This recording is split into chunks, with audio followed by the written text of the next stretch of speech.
بسم اللہ الرحمن الرحیم۔ جب اللہ ناراض ہوتا ہے تو دنیا کی آسائشیں نہیں چھینتا بلکہ سجدے کی توفیق چھین لیتا ہے۔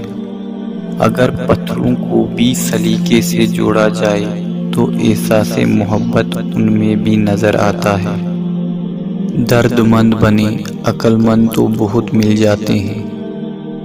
دنیا حاصل کرنا کوئی برائی نہیں، لیکن اگر دنیا کو آخرت پر ترجیح دی جائے تو خسارہ ہو سکتا ہے۔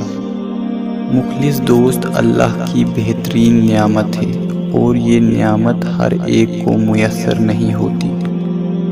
جو لوگ آپ کو ہارا ہوا دیکھنا چاہتے ہیں، حقیقتاً وہ آپ سے جیت ہی نہیں سکتے۔ ہو سکتا ہے کہ دنیا میں منافقت بازی لے جائے، لیکن آخرت سچے لوگوں کا دن ہوگا۔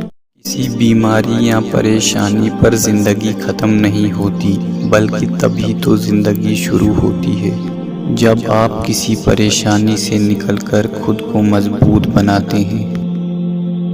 کوئی تمہیں زیادہ یاد کر رہا ہو تو اس وقت یہ نشانی ظاہر ہوتی ہے کہ تمہیں عجیب سی بے چینی ہونے لگتی ہے۔